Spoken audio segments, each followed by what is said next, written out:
বিশ্বনবী একবার তাকওয়া নিয়ে ওয়াজ করতেছিলেন আর বলছিলেন তাকওয়া হা হুনা হা হুনা হা হুনা, তাকওয়া এইখানে এইখানে এইখানে। কয়বার বললেন? কারণ তাকওয়ার ওয়াজ কি কম গুরুত্বপূর্ণ নাকি বেশি গুরুত্বপূর্ণ? তাকওয়া মানে কার ভয়? যাদের হৃদয়ে আছে আল্লাহর ভয়, তারা কবু পথ ভুলে যায় না। আল্লাহর প্রেম ছাড়া এই দুনিয়ায় কারো কাছে কোনো কিছু চায় না, ঠিক কি না? যাদের হৃদয়ে আছে আল্লাহর ভয়, তারা কবু পথ ভুলে যায় না। আল্লাহর প্রেম ছাড়া এই দুনিয়ায় কারো কাছে কোনো কিছু চায় না। রাতের আধারে যারা সেজদাতে রয়, দু চোখের শ্রুতে নদী যেন বয়। রাতের আধারে যারা সেজদাতে রয়, দু চোখের শ্রুতে নদী যেন বয়। ছলনার হাতছানি যতই ডাকুক, ছলনার হাতছানি যতই ডাকুক, পেছনে ফিরেও সে তাকায় না। যাদের হৃদয়ে আছে আল্লাহর ভয়, তারা কবু পথ ভুলে যায় না। আল্লাহর প্রেম ছাড়া এই দুনিয়া কারো কাছে কোনো কিছু চায় না। চিৎকার করে বলেন ঠিক কি না? তাকওয়ার ওয়াজ করলেন, তাকওয়া মানে আল্লাহর ভয়। বিষ্ণুই বললেন তাকওয়া হা হুনা, তাকওয়া হা হুনা, তাকওয়া হা হুনা। তাকওয়া এই জায়গায়, তাকওয়া এই জায়গায়, তাকওয়া এই জায়গায়। যেহেতু এটা গুরুত্বপূর্ণ, বিষ্ণুনবী 3 বার ইঙ্গিত করে বলেছেন। সুবহানাল্লাহ। বিষ্ণুই বলেন না তাকওয়া হা হুনা, তাকওয়া এইটা। বলেন না তাকওয়া হা হুনা, তাকওয়া এইটা। বলেন না তাকওয়া হা হুনা, তাকওয়া এইটা। জুব্বায় তাকওয়া, দাড়িতে তাকওয়া, টুপিতে তাকওয়া বলে নাই। তাকওয়ার আসল জায়গা হলো হৃদয়। এজন্য যাদের হৃদয়ে আল্লাহর ভয় আছে, তারা কোনোদিন পথ হারাতে পারে। তাদেরকে সিরাতুল মুস্তাকিমের উপর দায়েম রাখে কে? কি সুন্দর অভ্যাস ছিল বিশ্বনবীর, মানার দরকার আছে না নাই? বিশ্বনবীর আরেকটা অভ্যাস ছিল, বাসি খাবার খেতেন না, জানেন? বাসি খেতেন না, অল্প খেতেন, কিন্তু যেটা খেতেন ভালোটা খেতেন। অল্প খেতেন কিন্তু যেটা খেতেন ভালো খেতেন।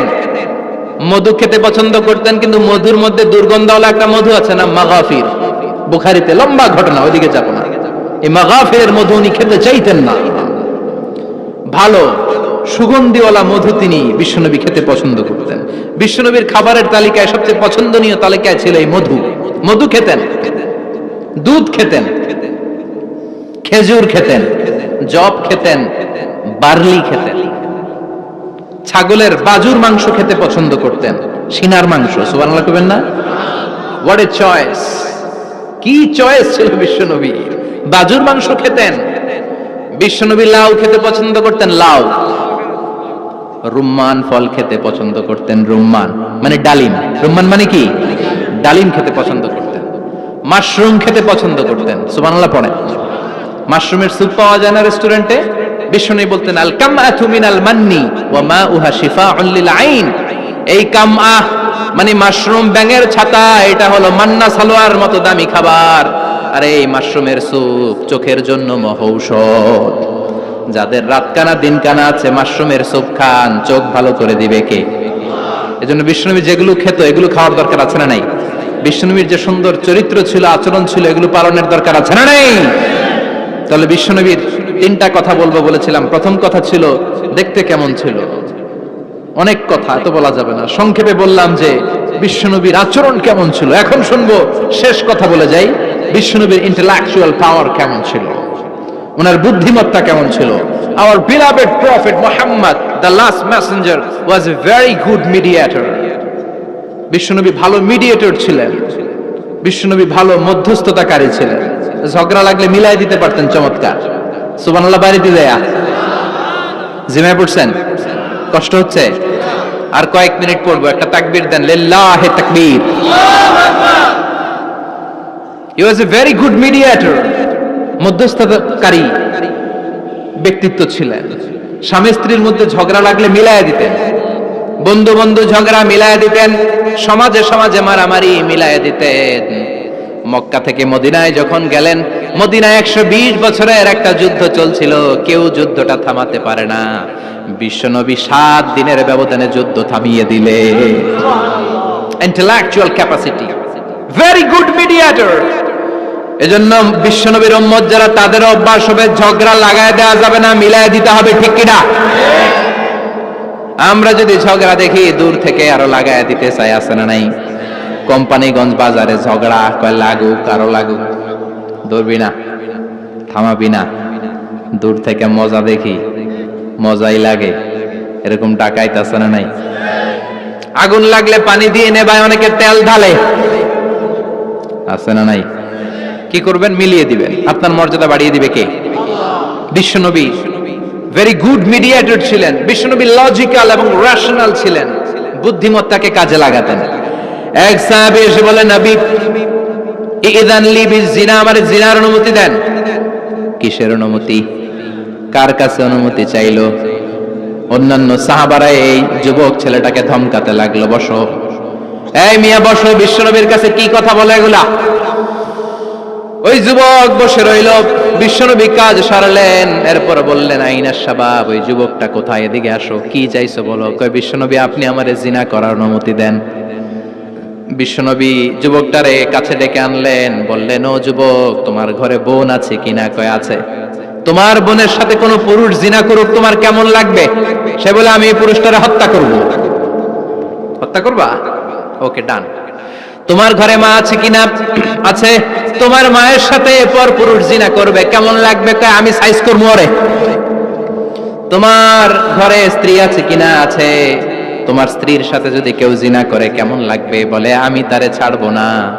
বিশ্বনবী বললেন, তাহলে যেই মহিলার সাথে তুমি জিনা করবা, সেও তো কারো বোন, সেও তো কারো স্ত্রী, সেও তো কারো মা, ঠিক কিনা? সুবহানাল্লাহ, হোয়াট অ্যান ইন্টেলেকচুয়াল ক্যাপাসিটি। যুবক বলে, তাই তো, এইভাবে তো ভাবি নাই। আমি যার সাথে পাপ কর্ম করব, সেও তো কারো বোন হবে, সেও তো কারো মা হবে, সেও তো কারো স্ত্রী হবে। ও নবী, আপনি আমারে মাফ করে দেন, আমার জন্য দোয়া করে দেন, যেন তাকওয়ার উপর জীবন প্রতিষ্ঠা করতে পারি। লজিক্যালি জিনিসকে সলভ করার চেষ্টা করতেন। মুআয ইবনে জবালকে বিশ্বনবী সাল্লাল্লাহু আলাইহি ওয়াসাল্লাম ইমাম বানিয়ে পাঠালেন। উনি ইমামতি করতে গেলেন এক মসজিদে। মাগরিবের সালাতে উনি লম্বা কেরাত ধরলেন। এশার নামাজ শুরু করলেন সূরা বাকারা দিয়ে, কোরআনের সবচেয়ে ছোট সূরা। হ্যাঁ, বড়? কত বড়? বিশাল বড়। এখন ওই এলাকার মুসল্লিরা ছিল কৃষক মুসল্লি। এক কৃষক মুসল্লি সাহাবী নামাজের পেছনে দাঁড়ালেন, দেখলেন বাকারা দিয়ে দৌড়ছে, কেরাত শেষ হয় না, আর দাঁড়িয়ে থাকতে পারে না, পায়ে ব্যথা করে, পিঠে ব্যথা করে। কিছুক্ষণ পর রেগে মেগে নামাজ ছেড়ে দিয়ে বারান্দায় নামাজ পড়ে বিশ্বনবীর কাছে বিচার দিতে গেলেন। যে বললেন, নবী এমন ইমাম পাঠাইছেন এশা পরে বাকারা দিয়া। বিশ্বনবীকে সর্বনাশ, মুআয তো ভেজাল লাগাই ফেলতেছে। ডেকে পাঠালেন, সহিহ বুখারীর বর্ণনা। বিশ্বনবী বললেন, মুআয, হোয়াট আর ইউ ডুইং দেয়ার? কি করছো তুমি সেখানে? আফাতানুন আনতা ইয়া মুআয, ও মুআয, তুমি কি ফিতনা বাজাও নাকি? তুমি কি ফিতনা ছড়াচ্ছ নাকি? খেটে খাওয়া মানুষ, কৃষক মানুষ, মাঝারি সাইজের কত সুন্দর সূরা আছে, ওয়াদ-দুহা ওয়াল-লাইলি ইযা সাজা, আল কারিআতু মাল কারিআ, আসনা নাই, আলহাকুমুত তাকাসুর, আসনা নাই। এগুলো দিয়ে না পড়ে বড় বড় সূরা ধরলা কেন রে মুআয? আফাতানুন আনতা ইয়া মুআয, তোমারে কি আমি অ্যাপয়েন্টমেন্ট দিছি তুমি ফিতনা বাজাবা? খবরদার মুআয, ইয়াসসিরু ওয়ালা তুআসসিরু, ইসলামকে মানুষের কাছে সহজ করে উপস্থাপন করবা। বাশশিরু ওয়ালা তুনাফিরু, ইসলামকে এমন ভাবে উপস্থাপন করবা না যে তোমার কথা শুনে মানুষ দিন থেকে ভেগে ভেগে যায়। তাহলে এই দায়ভার ইসলামের নয়, এই দায়ভার বর্তাবে তোমার কাঁধের উপর। চিৎকার করে বলেন ঠিক কিনা? আমাদের মধ্যে অনেকে ইসলামকে অনেক কঠিন করে ফেলে, মানুষকে আশার বাণী শোনায় না। কই এমনে না পড়লে আপনার বাদ, আপনি বেদাত করছেন, আপনি শিরক করছেন, আপনার কিচ্ছু হবে না। যারে বলে কিচ্ছু হবে না, সে বলে আমার যেহেতু কিচ্ছু হবে না, তোর কথা শোনার আমার দরকার নাই। যে আমারে আশার বাণী শোনায় আমি তার কাছে যাই, ঠিক কিনা? এজন্য সহি ইসলাম আপনি প্রচার করবেন, but your approach should be very flexible. 100 বছর যেটা চালু আছে আপনি একদিনই উঠিয়ে দিতে পারবেন? It's not a logical approach.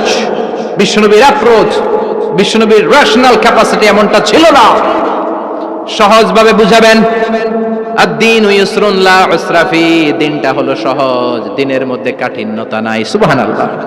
কি ক্যাপাসিটি! আমি যেমনি আপনাদেরকে নিয়ে বসে ওয়াজ করতেছি, বিশ্বনবী ওয়াজ করতেন, তবে সংক্ষিপ্ত ওয়াজ। আমরা আধা ঘন্টা করে যদি রাখতে চাই, হুজুর আরো আধা ঘন্টা করেন। তো আরো আধ ঘন্টা করে যদি শেষ করতে চাই, হুজুর আর 10 মিনিট করেন। হুজুর ওয়াজ অনেক টেস্ট লাগে, হুজুর নামাজ টেস্ট লাগে না। আচ্ছা না নাই? ওয়াজ ভাল লাগে, নামাজ ভাল লাগে না, কিন্তু বিশ্বনবীর ওয়াজ ছিল সংক্ষিপ্ত। আর বিশ্বনবী বলতেন, one of the minor sign before the day of judgement, your lecture will be longer, your সালাত উইল বি শর্টার। কিয়ামতের আগে তোমাদের লেকচার, ইসলামী লেকচার লম্বা হবে, নামাজ হয়ে যাবে সংক্ষিপ্ত। এই আলামত সমাজে আছে না নাই? বিশ্বনবী সংক্ষিপ্ত কথা বলতেন, আর ওনার বুদ্ধিবৃত্তিক ক্যাপাসিটি কাজে লাগিয়ে তিনি বুঝাতেন। হাত দিয়ে ইঙ্গিত করতেন। আঙ্গুলের বিভিন্ন ব্যবহার সমাজে আছে না নাই? এরকম করলে এটারে লাইক বলে না, এরকম করলে বলে ডিসলাইক। আবার ক্রিকেটে এরকম করলে কয় ছক্কা, আবার একটা উড়াইলে কয় তুই যা। একটা মানে কি? আবার বিজয় দেখায় কেমনে? কথা কন, ভিক্টরি। আছে না নাই? বিশ্বনবীও এটাকে মডার্ন টিচিং মেথডোলজি বলে। আধুনিক শিক্ষা পদ্ধতিতে এখন দেখবেন যে আগে ব্ল্যাক বোর্ডে লিখতো, এখন হোয়াইট বোর্ডে লিখে মার্কার দিয়ে। আগে বই থেকে বুঝাতো, এখন ভিজুয়ালাইজ করে, ভিডিও দেখিয়ে শেখানো হয়, ঠিক কি না? বিশ্বনবী এটা করতেন। বিশ্বনবী একবার কিয়ামতের ওয়াজ করছেন, দুইটা আঙ্গুলকে এরকম করে বললেন, আনা বুইসতু আনা ওয়াসসাআতু কাহাতাইন, এই দুইটা আঙ্গুল যেমনি কাছাকাছি, আমি এবং কিয়ামত এরকম কাছাকাছি নাজিল হয়েছি। আমি এবং কিয়ামত এরকম কাছাকাছি। বুইসতু আনা ওয়াসসাআতু কাহাতাইন। আবার বলতেন, আনা ওয়া কাফিলুল ইয়াতীমি কাহাতাইন, আমি এবং ইয়াতীমের রক্ষণাবেক্ষণকারী এই দুইজন জান্নাতে এরকম কাছাকাছি থাকবো। কোন সুবহানাল্লাহ। এরকম আঙ্গুল দিয়ে বিশ্বনবী বুঝাতে চাইতেন।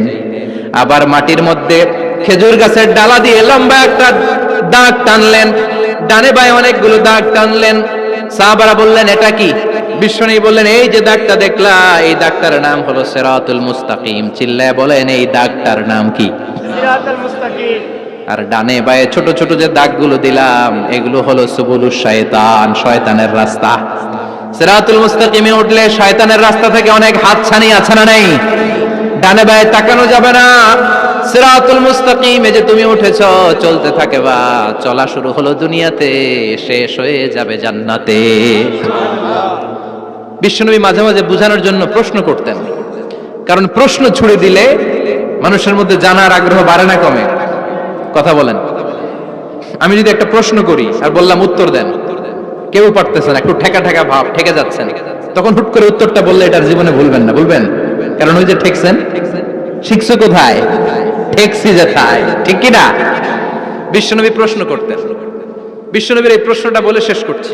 বিশ্বনবী সাহাবাদের মাঝখানে ওয়াজ করতেছেন আর বলতেছেন, ইন্না মিনাশ শাজারি শাজারা লা ইয়াসকুতু ওয়ারাকুহা মাসালুহু কামাসালিল মুসলিম। বললেন, আমাদের এই ভূখণ্ডে এমন একটা গাছ আছে, যেই গাছের পাতা ঝরে না, এই গাছের দৃষ্টান্ত মুমিনের দৃষ্টান্তের মতো। বলো তো গাছটা কি? কে জানো? কেউ কথা কয় না। কি গাছ? কি গাছ? কেউ কথা কয় না, কেউ বলতে পারে না। কেউ বলে শাজারাতুল বাওয়াদি, ওই ক্যাকটাস গাছ, পাহাড়ি গাছ, ওই গাছ, সেই গাছ, কেউ বলতে পারে না। বিশ্বনবী বললেন, কেউ পারো নাই? সঠিকটা শুনে নাও, ইন্নাহা নাখলা, এটা খেজুর গাছ। সুবহানাল্লাহ পড়েন। সাহাবীরা ভাবছে এটা তো ঘরের পাশ বলতে, আমার ঠোঁটটা আমি লাগাবো। আপনার মোহরে নবুয়তের মধ্যে আমার ঠোঁটটা লাগিয়ে আমার ঠোঁটটারে আমি জাহান্নাম থেকে পরিত্রাণ করাবো। এজন্য প্ল্যান প্রোগ্রাম করে এতক্ষণ আপনার জামাটা খুলতে বলেছি। আপনার উপরে আমার কোনো হক নাই। আমার আব্বা মা, আমার সম্পদ, আমার জীবন আপনার জন্য কোরবান গো নবী। ওয়াকানা বাইনা কাতিফাইহি খাতামুন নবুওয়া, আর পিঠের মধ্যে কাজিররিল হাজালা, কবুতরের ডিমের মতো একটা মাহরুন নবুওয়া ছিল। উনি যে শেষ নবী, উনি যে প্রফেট, দ্য লাস্ট মেসেঞ্জার, এটা প্রমাণ আল্লাহ সিল মেরা দিছে বাম দিকের কাঁধে, ডান দিকে না। কোন দিকে? সাহাবারা যারা এটা দেখেছেন তারা বলেছেন যে আমরা দেখেছি এর মধ্যে কিছু চুলও ছিল। একটু লালচে ছিল, একটু উঁচু ছিল। একদিন বিশ্বনবী বললেন, বান্দার কোনো হক আল্লাহ কোনোদিন ছেড়ে দেয় না। আল্লাহর হক আল্লাহ মাফ করে, বান্দার হকের মাফ নাই। যদিও আমি নবী, আমার উপর যদি কোনো হক থাকে বলো, আমি দিয়ে দেব। কোন সাহাবী দাঁড়ায় না। এক সাহাবী দাঁড়িয়ে বলল, নবী, যুদ্ধের ময়দানে চাবুক চালানোর সময়, লাঠি চালানোর সময় এক কাফেরকে মারতে যেয়ে আপনার লাঠির বাড়ি আমার পিঠের মধ্যে পড়েছে। আপনি যেহেতু এই কিসাসটা আদায় করতে চান, আপনার পিঠে আমি লাঠির বাড়ি মেরে এটারে শোধবোধ করে দিতে চাই। সাইয়েদনা ওমরে ফারুক হাতের জামা এরকম করতে শুরু করছে, আয় এদিকে আয়, তোরে শোধবোধ করাই। বিশ্বনবী বললেন, ওমর রাখো, এটা বান্দার হক, মিটাতে দাও। বিশ্বনবী বললেন, আসো, তুমি এসে আমার পিঠে লাঠি দিয়ে চাবুক দিয়ে বাড়ি মারো। সাহাবী বলে, ও নবী, তখন দুর্ভিক্ষের সময়ের যুদ্ধ ছিল, আমাদের গায়ে জামা ছিল না। যখন আপনি আমার চাবুকটা পিঠের মধ্যে মেরেছেন, আমার পিঠে তখন জামা ছিল না। আপনি যদি যথা নিয়মে কিসাসটা আদায় করতে চান, আপনার জামাটা খুলেন, খালি পিঠের মধ্যে বাড়িটা মারিস। এবার আর ওমরে ফারুককে ধরে কে? এদিকে আয়, তোরে দেখাইতেছে। বিশ্বনবী বললেন, ওমর থামো, মারতে দাও। বিশ্বনবী উনার জুব্বাটা উপরের দিকে উঠালেন, পিঠের মধ্যে বাড়ি দেওয়ার জন্য ওই সাহাবীকে ডাকলেন। ওই সাহাবী বিশ্বনবীকে পিছন দিক থেকে জড়িয়ে ধরে ওই মোহরে নবুয়তের মধ্যে চুমু দিয়ে ফেলেছে। সাহাবী বললেন, নবী গো, এই নাটক করার জন্য আপনি আমারে মাফ করে দিয়েন। আপনি বিশ্বনবী, উদম গায়ে আপনারে দেখা যায় না, খালি গায়ে আপনারে দেখা যায় না। শুনেছি আপনার পিঠের মধ্যে মোহরে নবুয়ত আছে। অনেক দিনের সাধনা, জল্পনা কল্পনা, আপনার মোহরে নবুয়তে আমার ঠোঁটটা আমি লাগাবো। আপনার মোহরে নবুয়তের মধ্যে আমার ঠোঁটটা লাগিয়ে আমার ঠোঁটটারে আমি জাহান্নাম থেকে পরিত্রাণ করাবো। এজন্য প্ল্যান প্রোগ্রাম করে এতক্ষণ আপনার জামাটা খুলতে বলেছি। আপনার উপরে আমার কোনো হক নাই। আমার আব্বা মা, আমার সম্পদ, আমার জীবন আপনার জন্য কোরবান গো নবী। বিশ্বনবীর পিঠে বাম দিকে খাতামুন নবুয়া ছিল, মাহরে নবুয়া। কোন বর্ণনা এসেছে উনি এই মাহরে নবুয়া দিয়ে পিছন দিকে দেখতেন। বিশ্বনবী যখন নামাজ পড়তেন উনি বলতেন, ইস্তাকিমু ওয়া আতাদিলু ইয়ারহামুকুমুল্লাহ, কাতার সোজা করো, ফাঁকা জায়গা বন্ধ করে দাও। কারণ আমি সামনে যেমনি দেখি, পেছনেও তেমনি দেখি। অনেকে বলেন বিশ্বনবী পেছনে দেখতেন এই মাহরে নবুয়তের জায়গাটা দিয়ে। এটা ছিল বিশ্বনবীর behind CC camera, behind close circuit camera. আল্লাহু আকবার। বিশ্বনবী ছাড়া কোন নবীর পিঠে এরকম মাহরে নবুয়া ছিল নাকি? কথা বলেন। এজন্য ওই নবীরে গালি দিলে সহ্য হয়? কথা বলেন, সহ্য হয়? আবিয়াদুল ইবতাইন, বগল ছিল শুভ্র সাদা। আমাদের বগল কি সাদা? দুর্গন্ধ, কুৎসিত, কালো, তাই না? বিশ্বনবীরটা কালো? কথা কোন? শুভ্র সাদা। আমরা দোয়া করি এভাবে। বিশ্বনবী মাঝে মাঝে দোয়া করতে করতে বৃষ্টির জন্য যখন দোয়া চাইতেন, আরাফার ময়দানে যখন দোয়া চাইতেন, দোয়া করতে করতে হাতটারে উপরের দিকে করতেন। সবাই এরকম হাত তোলেন, সবাই হাত তোলেন। বিশ্বনবী মাঝে মাঝে আবেগের চোটে এইখান থেকে হাতটা এই জায়গায় নিয়ে যেতেন। সুবহানাল্লাহ। বিশ্বনবী যখন হাত আবেগের চোটে উপরের দিকে উঠাতেন, বিশ্বনবীর বগল দেখা যেত। সাহাবারা বলতেন, হাত্তা ইউরা বায়াদু ইবতাইহি, এই সুযোগে আমরা দেখতাম ওনার বগলটা ধবধবে সাদা, কোনো দাগ ছিল না। মুস্তাওয়াল জাবিন, প্রশস্ত ললাট ছিল। আসাম্মুল আনফ, খাড়া নাক ছিল। বিশ্বনবীর নাক কিন্তু বোচা ছিল না। এরকম চ্যাপটা নাকরে আপনারা কোম্পানিগঞ্জে কি বলেন? চাকমা? কি নাক? হ্যাঁ, বুসা। নাক বুসা বা বোচা। বিশ্বনবীর নাক এই চাকমা স্টাইলে নাক ছিল না, খাড়া ছিল, খাড়া নাক ছিল। সুবহানাল্লাহ পড়ো। মুফাল্লিজুল আসনান, দাঁতগুলো ছিল পরিপাটি। বিশ্বনবীর দাঁতের দিকে তাকালে, বিশ্বনবীর হাসির দিকে তাকালে মনে হতো হাসিতে যেন মুক্তা ঝরে। বিশ্বনবী দেখতে কেমন ছিল আন্দাজ পাচ্ছেন না মোটামুটি? এই চমৎকার দেহটা নিয়ে যখন আয়নার সামনে দাঁড়াতেন, বিশ্বনবী জোস জোস পোজ দিতেন না। এখনকার ছেলেপেলেরা বলে আয়নার সামনে দাঁড়াইয়া দেই জোস জোস পোজ, আছে না নাই? বিশ্বনবী জোস জোস পোজ দিতেন না? বিশ্বনবী আয়নার সামনে দাঁড়িয়ে বলতেন, আল্লাহুম্মা হাসসানতা খালকি ফাহসিন খুলুকি। ও আল্লাহ, আমার চেহারাটা যেমনি আপনি সুন্দর বানিয়েছেন, আমার হৃদয়টারেও সুন্দর করে দেন। What a attitude, what an attitude! কি অ্যাটিটিউড ছিল উনার! আমরা আয়নার সামনে সেজে পড়ে দাঁড়ালে চুলকে সাইজ করি, পান করি, স্টাইল করে ডিজাইন করি। বিশ্বনবী সুন্দর চেহারাটা নিয়ে যখন আয়নার সামনে দাঁড়াতেন বলতেন, আল্লাহ, আমার চেহারাটা যেমনি সাদা, হৃদয়টারও সাদা করে দেন।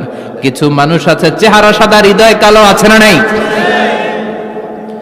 কিছু মানুষ আছে চেহারাটা কুচকুচে কালো, অন্তরটা সাদা, এমন মানুষও আছে না নাই? বিশ্বনবীর ভেতরও সাদা, বাহিরও সাদা। সুবহানাল্লাহ। আর এই সুন্দর সাদা দেহ নিয়ে আয়নায় দাঁড়িয়ে পড়তেন, আল্লাহ, চেহারা যেমনি সুন্দর, চরিত্রটাও সুন্দর করে দেয়। এজন্য আয়নার সামনে দাঁড়িয়ে এই দোয়ার দরকার আছে না নাই? পড়তে রাজি আছেন? মনে থাকবে না মাহফিল শেষ ভুলে যাবেন? মনে থাকবে? আয়নার সামনে আপনি যখন দাঁড়াবেন, আপনার স্ত্রী যখন দাঁড়াবে, আপনার বাচ্চারা যখন দাঁড়াবে, বলে দিবেন, বাবা, আয়নার সামনে দাঁড়ানোর দোয়া পড়ো। কত অসাধারণ দোয়া! পড়েন আওয়াজ করে আমার সাথে, আল্লাহুম্মা হাসসানতা খালকি ফাহসিন খুলুকি। আল্লাহুম্মা হাসসানতা খালকি ফাহসিন খুলুকি। এর মানে, আল্লাহ, আমার চেহারাটা করেছো সুন্দর, আমার আচরণ, আমার চরিত্রটাও সুন্দর করে দাও। চিৎকার করে পড়েন আমিন। তাহলে বিশ্বনবীর ব্যাপারে তিনটা কথা আমরা শুনবো বলেছিলাম, প্রথমটা শুনে ফেলেছি। মানে উনি দেখতে কেমন ছিল, উনি দেখতে কেমন ছিল, এর মধ্যে আমাদের আমলের কিছু নাই, শুধু বর্ণনা করা আর শোনা আর বিশ্বনবীকে ভালোবাসা, ঠিক কিনা? কারণ উনার না খাড়া, আমার তো খাড়া নাও হইতে পারে। উনি সুন্দর, আমি তো শ্যামলা হইতে পারি, কারণ এটা আল্লাহর দেয়া পরীক্ষা, ঠিক কিনা? দ্বিতীয় পয়েন্ট থেকে আমাদের আমল শুরু। দ্বিতীয় পয়েন্ট ছিল বিশ্বনবীর আচরণগত বৈশিষ্ট্য। আমার নবীর বিহেভিয়ার কেমন ছিল, কন্ডাক্ট সিস্টেম কেমন ছিল, ম্যানার কেমন ছিল, মানুষের সাথে কমিউনিকেশনটা কেমন ছিল, ব্যবহারিক জীবনটা কেমন ছিল, এগুলো আমল করার দরকার আছে না নাই? কষ্ট হচ্ছে? কষ্ট হচ্ছে? মনোযোগ আছে তো? মনোযোগ আছে না গেছে? আমরা এবার শুনবো বিশ্বনবীর আচরণ কেমন ছিল। বিশ্বনবী যখন রাস্তা দিয়ে হাঁটতেন, ইয়ামশি হাউনান, বিনয়ের সাথে হাঁটতেন। ইয়ামশি হাউনান, রহমানের বান্দারাও বিনয়ের সাথে রাস্তা দিয়ে হাঁটে, ঠিক কিনা? ওয়া ইবাদুর রাহমানিল্লাযীনা ইয়ামশুনা আলাল আরদি হাওনান ওয়া ইযা খাতাবাহুমুল জাহিলুনা ক্বালু সালামা। রহমানের বান্দারা যখন রাস্তা দিয়ে হাঁটে, বিনয়ের সাথে হাঁটে, তারা অহংকার প্রদর্শন করে না, মানুষের সাথে বিনয়ের সাথে রাস্তা দিয়ে হাঁটে। এজন্য রাস্তা দিয়ে যখন হাঁটবো, বিনয়ের সাথে হাঁটবো। রাজি আছেন তো? নাকি অহংকার প্রদর্শন করে হাঁটবেন? বিশেষ করে যুবকেরা, 3-4 জন যুবক একসাথে হলে রাস্তায় ওদের আর কারো হুঁশ জ্ঞান থাকে না, পুরো দুনিয়াটাই মনে হয় দুনিয়াটাই আমার, আছে না নাই? না, মুরব্বীকেও সম্মান করবা, মহিলাদেরকে সম্মান করবা, তোমার জায়গায় তুমি হাঁটবা, ভদ্রভাবে হাঁটবা। ভদ্রভাবে হাঁটার দরকার আছে না নাই? উনি মুরব্বী, একদিন উনিও তোমার মতো যুবক ছিল, ঠিক কিনা? এই যে আমার কালো দাড়ি, আজীবন কালো থাকবে? কথা বলেন। উনার সাদা দাড়ি, ছোটবেলায় মনে সাদা দাড়ি নিয়ে আসছিল না? হ্যাঁ, উনিও একদিন তাগড়া যুবক ছিল, উনিও কোম্পানিগঞ্জ বাজারে দাঁড়ালে লোকজন তাকিয়ে থাকতো, ঠিক কিনা? তার মানে রং ধরা যৌবন জং ধরে শেষ। যৌবন সব সময় থাকে না, সার্টেন একটা পিরিয়ডের জন্য আল্লাহ দিয়েছে। এজন্য যুবক ভাইরা, তোমাদের রক্ত গরম, তোমাদেরকে বিনয়ী হতে হবে বেশি, ঠিক কিনা? রাজি আছো তো সবাই? বিশ্বনবী বিনয়ের সাথে হাঁটতেন। ওয়াকানা ইয়াতাবাসসাম, সবসময় মুচকি হাসতেন। কি করতেন? মুচকি হাসেন তো আপনারা? হাসেন না? মুচকি হাসবেন, কারণ মুচকি হাসতে পয়সা লাগে না। লাগে? মুচকি হাসি দেন তো একটা। এই যে সবার এখন মুচকি হাসি, পয়সা লাগছে? কথা কন। তাবাসসুমুকা ফি ওয়াজহি আখিকা সাদাকা, you would smile to your brother, it's a charity. তুমি তোমার ভাইয়ের দিকে তাকিয়ে যে মুচকি হাসবে, এত সদকা দেওয়ার সওয়াব হয়ে যাবে। বিশ্বনবী সব সময় মুচকি হাসতেন। হাসি 3 ধরনের, তাবাসসুম, দিহক, কাহকাহা। কাহকাহা মানে অট্ট হাসি, আলিফ লাইলার দত্তরা যেমন হাসি দেয়, ওই হাসি। এটা নামাজের মধ্যে কেউ দিলে নামাজও শেষ, ওযুও। আর দেহেক, হালকা আওয়াজে হাসি, সামান্য দাঁত দেখা যায়, মাঝে মাঝে বিশ্বনবী মজা করে এরকম হাসি দিতেন, কিন্তু সব সময় বিশ্বনবীর ঠোঁটের মধ্যে মুচকি হাসি লেগেই থাকতো। তাহলে আমরা বিনয়ের সাথে হাঁটবো, নাম্বার 1। নাম্বার 2, সবসময় মুচকি হাসবো। রাজি আছেন? ঘরে যেই স্ত্রীকে একটা মুচকি হাসি দিবেন, আজকে রাতেই দিবেন, যেই একটা মুচকি হাসি। রাজি আছেন? হ্যাঁ, ভালোবাসা বাড়াই দিবে কে? কথা কয় না। ভালোবাসার কথা আসলে আওয়াজ কমে যায়। ভালোবাসার কথাও কোরআনে আছে না নাই? আল্লাহু আকবার। আল্লাহ দাম্পত্য জীবনের ভালোবাসা তুমি বাড়িয়ে দাও। ইদাল তাফাতা ইলতাফাতা জামিআন। এই দুই একজন ওঠা বসা করতেছে কেন? ওঠা বসা করা যাবে না, বসেন। আর অল্প কয়েক মিনিট কথা বলবো। এখানে তো অনেক বিশৃঙ্খল, আমি তো বলতেছি না কিছু, অনেক বিশৃঙ্খল হয়ে গেছে মাহফিলটা। ওঠা বসা করা যাবে না, বসেন। 2-4 মিনিট কথা বলে আমরা একসাথে বিদায় নিব। কারণ এই মাহফিলগুলোর একটা সৌন্দর্য আছে, আপনি ওঠা বসা করলে সৌন্দর্যটা নষ্ট হয়। আপনি কি মনে করছেন শুধু এই মিডিয়া কর্মীরাই ভিডিও করে, ফেরেশতাদের ভিডিও নাই? ওয়া কুল্লা শাইইন আহসাইনাহু ফি ইমামিম মুবিন। ফেরেশতাদের ভিডিও ক্যামেরার নাম ইমামুম মুবিন। সুবহানাল্লাহ পড়েন। এই ইমামুম মুবিন নামক ক্যামকর্ডার, এটা দিয়ে তারা রেকর্ড করে নিয়ে যায়। এজন্য ওঠা বসা করলে এটা সুন্দর লাগবে। কথা বলেন। আর উঠবেন কেউ?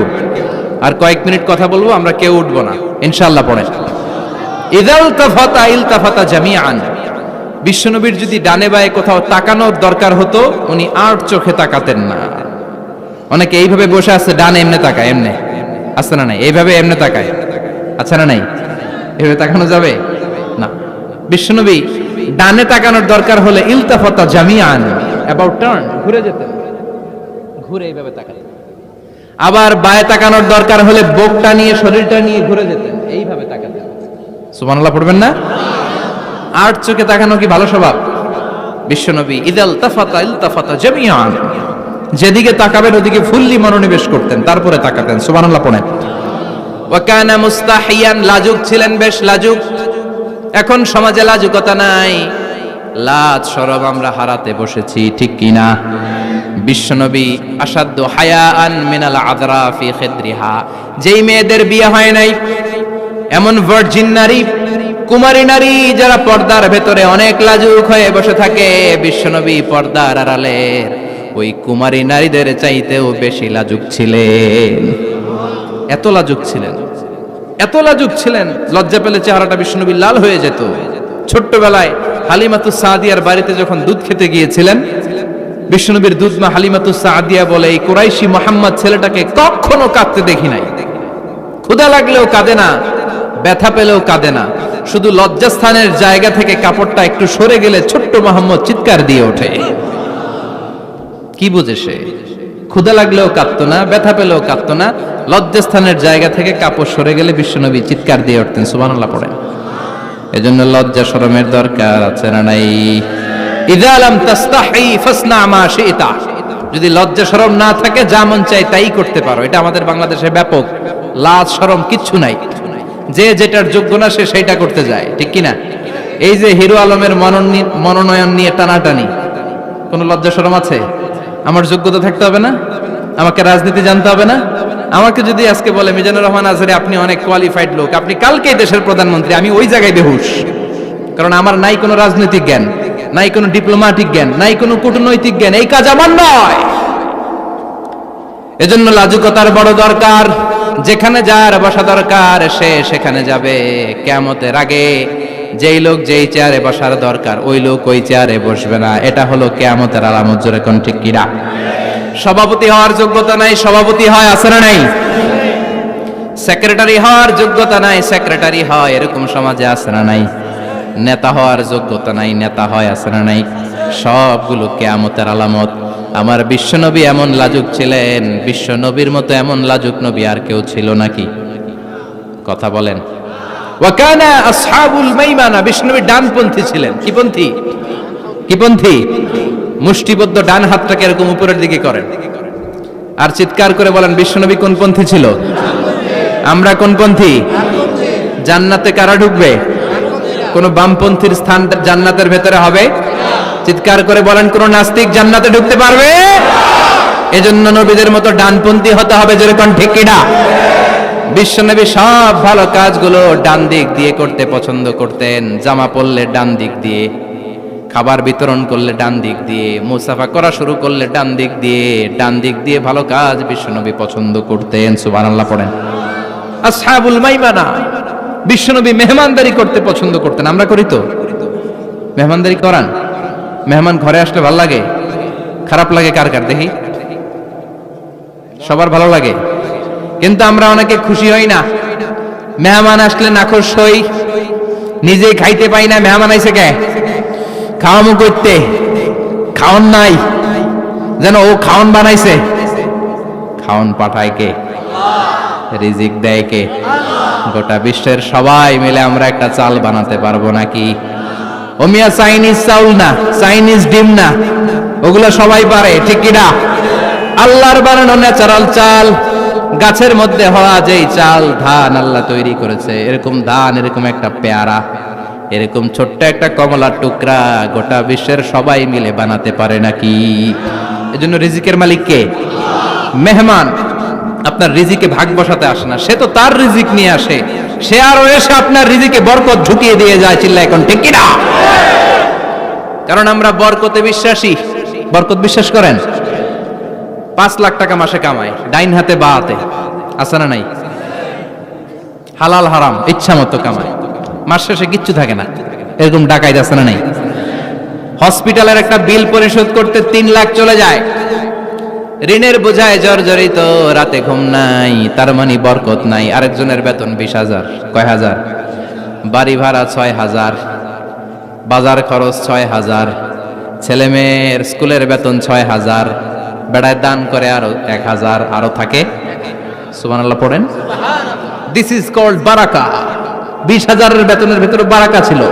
5 লক্ষ ইনকাম, 1 টাকাও নাই, ঠিক কিনা? এজন্য কোটি টাকার মালিক দেখলে মনে করবেন না অনেক সুখ। এই দুনিয়ার জীবনটা ধোঁকা, মোহাচ্ছন্ন হয়ে আছি আমরা। এটা ধোঁকা, এটা মরিচিকা, এটা চাকচিক্যময় একটা জায়গা। মৃত্যুর পর মনে হবে একটা দুঃস্বপ্ন ঘটেছিল আমার, বিশাল এক জগৎ পড়ে আছে সামনে। দুনিয়াটাই ধোঁকা, দুনিয়াটাই মোহের জায়গা, আমরা সবাই মোহাচ্ছন্ন হয়ে আছি। দুনিয়ার উদাহরণ হলো 3টা লাশ আর 4টা স্বর্ণের টুকরার সমান। 3 জন যুবক কাজের জন্য বেরিয়েছে, পথিমধ্যে 4টা স্বর্ণের টুকরা পেয়েছে। যুবক কয়টা? স্বর্ণ পাইছে কয়টা? মহা খুশি, খুশিতে বাকবাকুম, 4টা স্বর্ণের বড় বড় টুকরা পেয়েছে। আমরা আজীবন খেলে বসে খেয়ে যেতে পারবো, কিচ্ছু লাগবে না আমাদের। 3 বন্ধু বলে ভাগ করি, আরেকজন বলে ক্ষুধা লাগছে, একজন যা বাজার থেকে রুটি কিনে নিয়ে আয়, খাওয়ার পরে ভাগ করবো। একজন রুটি কিনতে গেল, শয়তান 2টারে বুঝায়, ওইটারে মারতে পারলে ভাগ বটোয়ারা সহজ হবে। তোরা 2 জন স্বর্ণ 4টা, তুই নিবি 2টা, ও নিবে 2টা। হিসাব সহজ না? 2 বন্ধু প্ল্যান করছে, ওইটারে মাইরা তুই 2টা, আমি 2টা। যেটা রুটি আনতে গেছে প্ল্যান করেছে, রুটির মধ্যে বিষ মিশায় নেই। কি মিশাবো? বিষ। তাহলে বিষ খাওয়া আর রুটি খেয়ে ওই 2টা সে সব পাবে, আমি পাবো। ভাগাভাগির কিছু নাই, সব যাবে আমার কাছে। 4টা স্বর্ণের টুকরার মালিক আমি।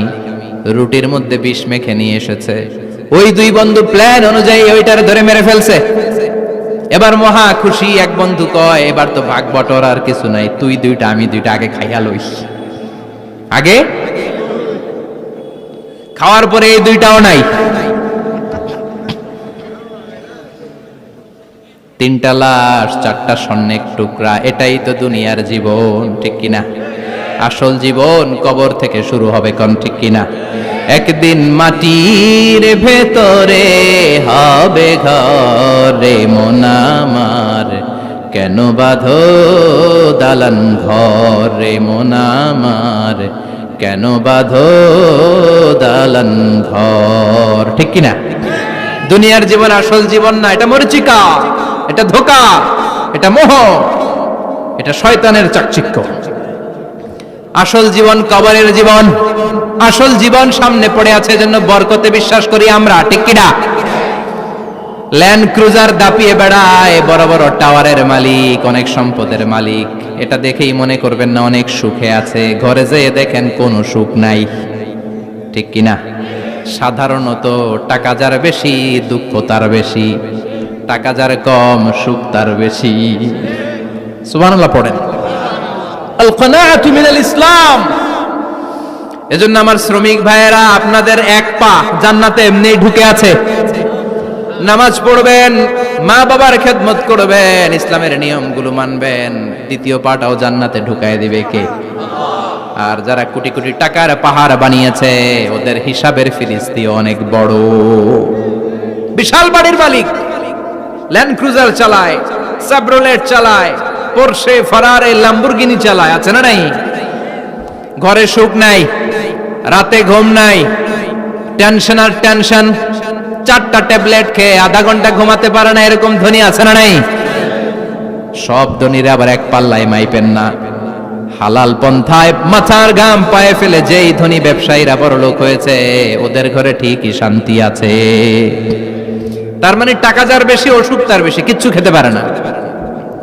দেখবেন ধনীদের খাবারের ডায়েটে থাকে ভেজিটেবলস আইটেম, ঠিক কিনা? এমনি হজম হয় না, আবার ডাক্তারের কাছে গেলে বলে কিচ্ছু খাবেন না, খালি ঘাস খাবেন। কি খাবেন?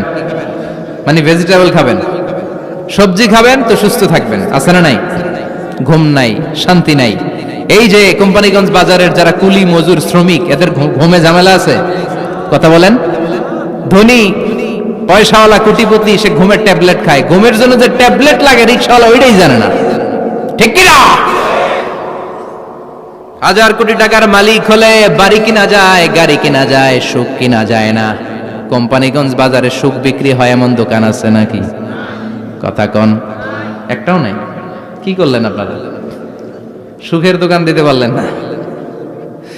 কি আজীব তামাশা! টাকা দিয়ে সুখ কিনা যায় না, গাড়ি কিনা যায়, বাড়ি কিনা যায়, কিন্তু সুখ নো ওয়ে, কেনা যায় না। টাকা হলে জাজিম কিনা যায়, বালিশ কিনা যায়, ঘুম কিনা যায় না। ঘুম কিনা যায়? ফার্মেসিতে ডাক্তারের কাছে যে যদি বলেন 2000 টাকার ঘুম দেন, দিবে? ডাক্তার কি বলবে? দূর মিয়া, আমারই ঘুম আসে না, তোমারে আমি ঘুম বিক্রি করুম। আচ্ছা না নাই? শ্রমিক ভাই, রিকশাওয়ালাদের ঘুমের ঝামেলা নাই, যেখানে রাই তো ওইখানেই, যেখানে রাই তো ওইখানেই কাই। ওর মাথা লাগতে দেরি বিছানায়, নাক ডাকতে দেরি হয়, ওর নাকের ডাকের আওয়াজে ট্রাকের ইঞ্জিনও ফেল, ঠিক কিনা? এজন্য আমরা বরকতে বিশ্বাসী। অল্প খাবো, অল্প পড়বো, অল্প জমাবো, অল্পের ভেতর বরকত দিয়েছে কে? এজন্য মেহমান আসলে বিশ্বনবী খুশি হতেন, আমরাও মেহমান আসলে খুশি হব। রাজি আছি না নাই? সবাই রাজি? মেহমানদারি করাবেন তো? এরপরে বিশ্বনবী ইনসাফ করতেন। কি করতেন? ইনসাফ করতেন। বিচার করার সময় বিশ্বনবী ইনসাফ করতেন। গোটা বিশ্বকে ইনসাফ শিখিয়েছেন বিশ্বনবী। আমাদের দেশেও তো ইনসাফ হয় না? হাইকোর্টে, সুপ্রিম কোর্টে, গ্রাম্য সালিশে আছে, আছে। আহা, আহকামুল হাকিমিনের দরবারে সবগুলো বিচার আবার বসবে। চিল্লায় বলেন ঠিক কিনা? ও মিয়া, দুনিয়াতে বিচারপতি বিচারের রায় দেয়, ওই বিচারপতিরও বিচার আছে না নাই? সবচেয়ে বড় বিচারপতির নাম কি? বিশ্বনবী ইনসাফ করে গোটা বিশ্বকে দেখিয়ে গেলেন কেমন করে বিচার করতে হয়। বিশ্বনবীর কাছে কখনো বিচার আসলে বিশ্বনবী দুই পক্ষের কথা শুনে রায় দিতেন। পড়েন সুবহানাল্লাহ। সব সময় দুই পক্ষের কথা শুনে রায়। এখন কি দুই পক্ষকে সমান প্রিভিলেজ দেয়া হয়? কথা বলেন। কারণ কোরআন দিয়ে বিচার হয় না। কোরআন দিয়ে বিচার হোক আমরা চাই কি চাই না? আমার সংসদ ভবনের ভেতরে কোরআনের আইন দিয়ে সংসদ ভবন কায়েম হোক আমরা চাই কি চাই না? সেনাবাহিনীর ভেতরে দরবার হলগুলোতে যখন আলোচনা বসে কোরআন মাঝখানে থাকবে, চিল্লায় বলেন ঠিক কিনা? দেশের সবগুলো ক্যান্টনমেন্টের ভেতরে কোরআন থাকার দরকার আছে না নাই? সবগুলো। বিশ্বনবী ইনসাফ করতেন। বনু মাখজুমিয়া গোত্রের এক মহিলা চুরিতে ধরা পড়ল। কিসে ধরা পড়ল? কথা বলেন। চুরিতে। চুরি করলে নিয়ম কি? লাউ চুরি করলে, আম চুরি করলে, কলা চুরি করলে হাত কাটা যাবে না, এটা বড় চুরি। সুবহানাল্লাহ। উমরে ফারুক বলেছেন, দুর্ভিক্ষের বছরে কেউ যদি চুরি করে তার হাত কেটে দেয়া যাবে না, কারণ এটা অভাবের চুরি, এটা স্বভাবের চুরি না, ঠিক কিনা? ঘরে খাবার নাই, পেটে দানা পানি নাই, লাউ চুরি করছে, মুরগি চুরি করছে, এই চোরের হাত কেটে দিও না, কারণ সে ক্ষুধার্ত, পেটে খাবার আছে, গায়ে জামা আছে, সমাজে সম্মান আছে, তারপরও পুরো দেশটা খেয়ে ফেলতে চায়, এরকম ডাকাত আছে না নাই? দেশের টাকা পাচার করে, ব্ল্যাক মানি করে, এরকম ডাকাত আছে না নাই? ঘুষ খেতে খেতে পেটটা এরকম হাতির মতো মোটা করেছে, এরকম ডাকাত আছে না নাই? দেশের সবকিছু লুণ্ঠন করে, এরকম আছে না নাই? এই ডাকাতদের হাত কাটার মধ্য দিয়ে হাত কাটার প্রোগ্রাম শুরু করতে হবে। এরকম একটা ডাকাতের হাত কেটে যদি দেশের গভর্নমেন্ট বাইতুল মোকাররমে জুমার নামাজের সামনে লাইভ সম্প্রচার করে, সারা বাংলাদেশের 18 কোটি মানুষ যদি দেখে, আর কেউ চুরি করবে? চুরি করার আগে 3 বার লাফ দিবে, যেরকম ঠিক কিনা? বনু মখজুমিয়া গোত্রের এক নারী চুরিতে ধরা পড়ল। ভেরি প্রেস্টিজিয়াস এন্ড ডিগনিফাইড ফ্যামিলির মেয়ে। এলাকায় সম্ভ্রান্ত কিছু ফ্যামিলি থাকে না, এরকম বড় ফ্যামিলির মেয়ে। সব সাহাবারা বলল, এখন যদি নবী হাত কেটে দেয় মদিনাতে তো মারামারি হবে। ওসামা বিন যায়েদকে বলল, ওসামা, তুমি বিশ্বনবীর সবচেয়ে প্রিয় পাত্র, হুব্বু রাসূলিল্লাহ, তুমি যাও বিশ্বনবীরে বলো হাত যেন কেটে না দেয়। ওসামা যে বলে, নবী গো, সব সাহাবারা বলেছে এই মেয়ের হাত কাটলে মদিনায় ঝামেলা হবে, হাত কেটে দিয়েন না। এই কথা শুনে বিশ্বনবীর চেহারাটারে লাল করে দিল কে? বিশ্বনবী বললেন, ওসামা, কোত্থেকে এত বড় স্পর্ধা পেলি রে তুই ওসামা? এই আইনটা তো আমি বানাই নাই, আরশের উপর থেকে এই আইনটা নাজিল করেছে কে? السارق والسارقة فقطعوا أيديهما جزاء بما كسبا نكالا من الله والله عزيز حكيم. Subhanallah পড়েন। If anyone steal something very precious from the society, from house, the government should cut down his right hand. দামি কিছু চুরি করলে গভর্নমেন্ট কাটবে, আমরা কাটতে পারবো? এটা সরকারের কাজ, সরকার ডান হাত কেটে দিবে। ওসামা, এটা আল্লাহর আইন। কেমন করে আল্লাহর আইনে তুমি সুপারিশ করতে আসো? কোন বনু মখজুমিয়া গোত্রের মেয়ে? ওই মেয়ে তো দূরের কথা, আমার কলিজার টুকরা ফাতেমাও যদি চুরি করে, আমি রামদা নিয়ে ফাতেমার ডান হাতটা এক কোপ দিয়ে কেটে দিতে এক মুহূর্ত দেরি করব না রে ওসামা। জাস্টিস, ইনসাফ শিখে নাও। কেমন করে প্রতিষ্ঠা করেছে বিশ্বনবী, চিৎকার করে বলেন ঠিক কি না? এগুলো হচ্ছে বিশ্বনবীর অভ্যাস, আচরণ। বিশ্বনবী ধীরস্থির ভাবে কথা বলতেন, তাড়াহুড়ো করতেন না। সাহাবারা বলতেন, বিশ্বনবী যখন কথা বলতেন প্রতিটা শব্দ আলাদা করা যেত, প্রতিটা অক্ষর আলাদা করা যেত। আল্লাহু আকবার। আবার জরুরি কোনো কথা যখন বিশ্বনবী বলতেন, ওইটাকে 3 বার বিশ্বনবী রিপিট করতেন। কয়বার? কারণ জরুরি। কারণ কি? যেন না ভুলে যায়, ভুল যেন না হয়, 3 বার বলতেন। সাহাবীরা ভাবছে এটা তো ঘরের পাশে আছে, এটা মনে কয় নাই। সব ঘরের চিপায় আরব দেশে খেজুর গাছ, সাহাবারা ভাবছে এটা তো ঘরের গাছ, এটা মনে হয় জিজ্ঞেস করে না, এজন্য দূরে দূরে চিন্তা করছে। কোন সুবহানাল্লাহ। সব সাহাবীরা বাড়িতে ফিরে গেলেন। ওমরে ফারুক, ওনার ছেলে আব্দুল্লাহ ইবনে ওমরও গেল।